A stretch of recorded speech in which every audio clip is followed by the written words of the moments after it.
The most amazing part of Uganda was the people. They have seen things in their lifetime that we cannot imagine, and they live without the things that we would consider absolute necessities. Clean running water, electricity, and a lot of times more than one meal a day. Yet even after seeing famine this year, they greeted us with songs, and their smiles were contagious. When we left, I had the feeling like I was leaving family behind.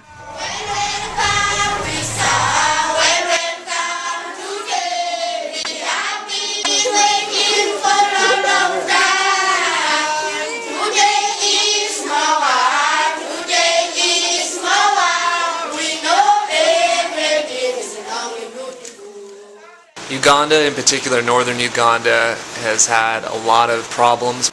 What's known as the Lord's Resistance Army recently came through this area and basically killed everyone in sight, and a lot of the children they recruited into their own army. You've probably heard of the Child Soldier Army. They're in a process of reconstruction right now and dealing with the orphans and the AIDS that spread throughout the refugee camps that these people were forced to remain in for safety. There's a lot of problems with typhoid fever because the drinking water is in terrible shape. There's problems with malaria and just all kinds of diseases. Our friend Moses started doing work in Paeda about 3 years ago. This area is located on the West Nile region on the border of the Congo in northern Uganda. It's one of the poorest places in Uganda, and there is no relief work being provided by non-government organizations as in other areas of the country. The first orphanage that we visited is in the beginning stages. This orphanage needs the basics. All they have is 4 walls and a roof that is barely big enough to contain the 180 or so kids that are there. We ended up buying clothes for about 200 people because the state of their clothes was terrible. A lot of the kids didn't have pants. Basically they need everything. Food, clothes, shoes. They need funds to build classrooms, to build places to house these kids.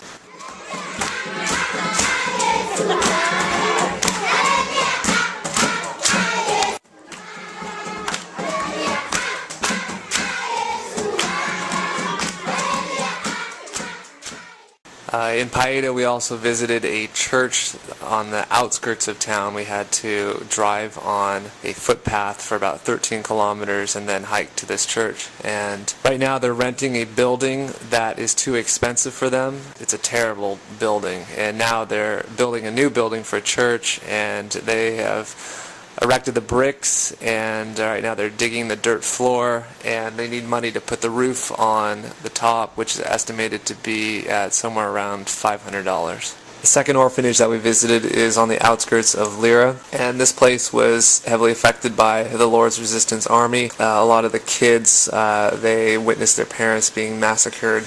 So most of the kids here are true orphans. They're looking at building housing right now. They don't have any. They have the kids staying with caretakers within a 5-kilometer range, so every day the kids have to walk to the orphanage. They get fed a meal and they walk back.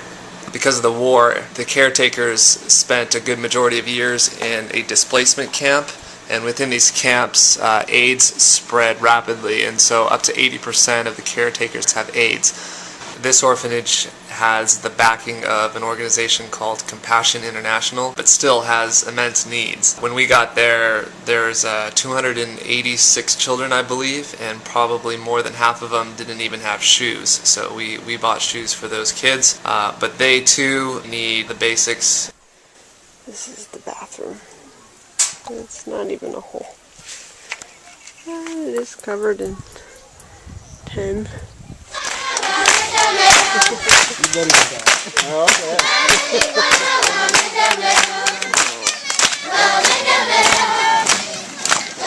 We fell in love with this country and have a huge desire to help these people because they have a real need, a need that we've never seen before. We've seen some pretty poor areas in our lives, but nothing like this.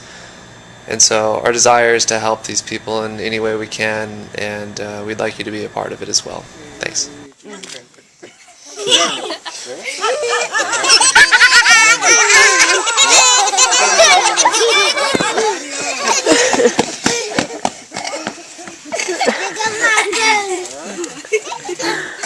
Asking for another shot. Go down to